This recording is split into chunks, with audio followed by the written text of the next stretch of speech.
Divasi. Rule divasi ini kamu peroleh dari mana? R1 sama dengan jika KD itu kurang, GB kurang, GB kurang. Kamu peroleh data ini dari mana? Akan di KD itu dari data yang di kantor itu nilai KD-nya itu 20, GP itu 30, GB itu 25, sama S itu 25.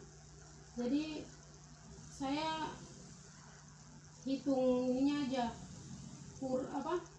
KD-nya KD-nya sama GB-nya itu kalau kurang semua berarti kurang. Terus kalau yang R2 ini kurang cukup, itu maksudnya saya kasih kurang di sini karena nilai kurangnya itu lebih besar daripada nilai cukup.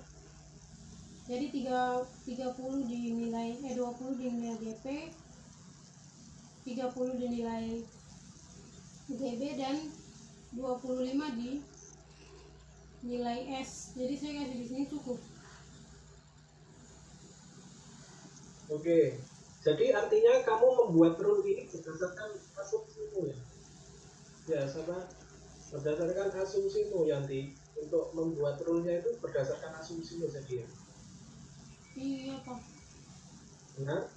Iya. Benar? Iya. Nah, itu mungkin yang perlu kamu perbaiki ya barangkali ya. Kan rule itu biasanya kan disesuaikan dengan pakar ya. Disesuaikan dengan pakarnya yang memang keadaan real yang ada di kantor tersebut. Jadi jika ininya kurang, misalkan apakah benar kalau di kantor tersebut itu kurang, nah itu validasinya harusnya ke pakar, orang yang benar-benar rule-nya itu ditetapkan di kantor tersebut gitu loh, Yanti. Bukan berdasarkan asumsi seperti itu, Yanti. Nah ini coba nanti dicek lagi ya, Yanti ya. Rule ini dicek lagi ke pakar apakah sudah sesuai atau tidak rule yang kamu kembangkan ini ya. Jadi bukan berdasarkan asumsi kamu, karena kan kamu ini kan bukan di perusahaan itu gitu loh kan, yang menjalankan kan perusahaan itu yang memiliki aturan ya, harusnya itu yang kamu implementasikan disesuaikan dengan aturan tersebut ya. Coba nanti di cross check lagi ya Yanti ya. Iya. Ya, kemudian berikutnya yang di defusifikasi itu belum tampak ya, cuma keluar rumusnya saja, tapi perhitungan detailnya itu belum nampak ya. Nah itu kamu kan tadi di awal sudah mengsimulasikan untuk memperoleh nilai mu-nya ya. Nah, bagaimana caranya untuk bisa mendapat defusifikasinya ya? Kalau kamu baca buku referensi Sri Kusuma Wedari kalau tidak salah yang Fazi, itu ada perhitungan detail dari tahapan awal sampai akhir itu ada. Ya barangkali kamu punya bukunya atau cari buku di Gramedia atau di mana ya, itu detail sekali step by step cara perhitungan sampai defusifikasi dia memperoleh nilai bulatnya itu dijelaskan di situ. Nah ini kamu belum nampak, padahal kamu tadi di awal itu member functionnya itu sudah kamu hitung, tapi ujuk-ujuk di defusifikasinya tidak kamu hitung, cuma hanya rumusnya saja ya. Itu coba nanti dicari lagi informasi itu ya Yanti ya, bagaimana cara menghitung defusifikasinya. Kemudian di kesimpulan, nah, di dalam uji cobamu ini kamu hanya menguji coba satu case, yaitu di sini kesimpulannya kan hanya ada satu yang kamu tadi jelaskan di kesimpulan, bahwa hasilnya adalah 77,4 dikategorikan baik kan gitu kan. Iya.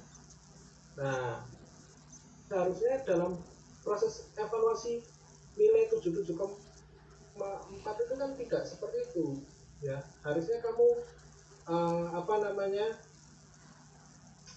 memvalidasi ya berdasarkan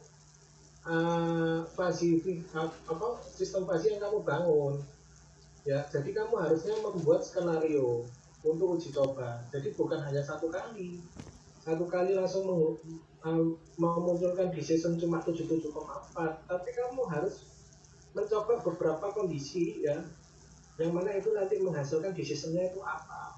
Nah kalau saya lihat di sini kan, apalagi di MATLAB kamu kan hanya menguji coba satu kali ya, misalkan sikap dasarnya nilainya berapa, 1,5, gambar penjelasnya 15,5, gambar bukanya 13, sikapnya 13, maka urusannya 77,4.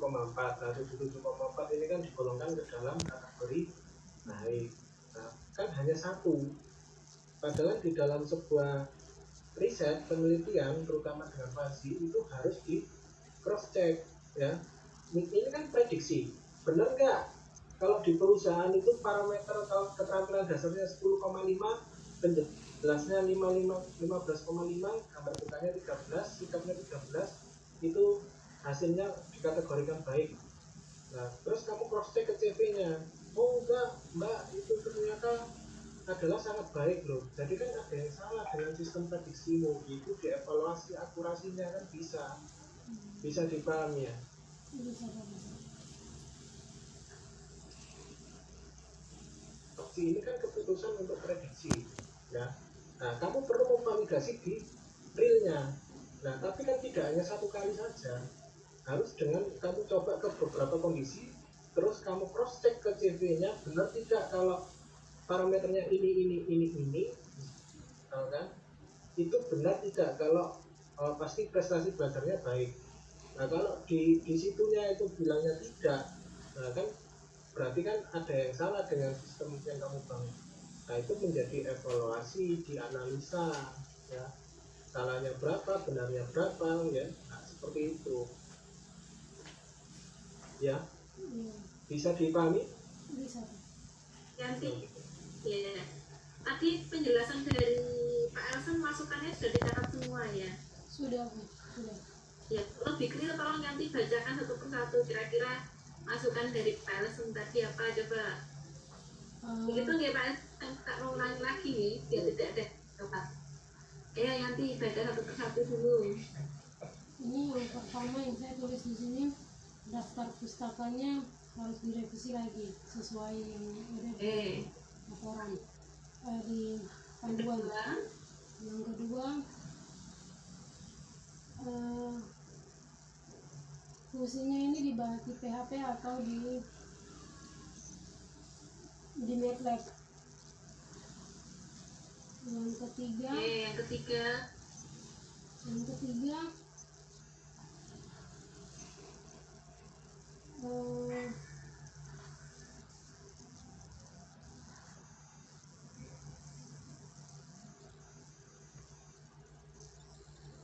member fungsinya itu belum jelas Yanti suaranya, bilang lagi yang ketiga. Yang ketiga itu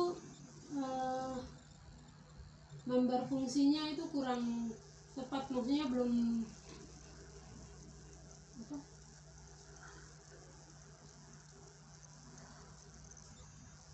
Berkaitan dengan member function ya. Iya, berkaitan dengan Kemudian apalagi? Yang berikut, rule-nya itu saya harus. Apa lagi Yanti?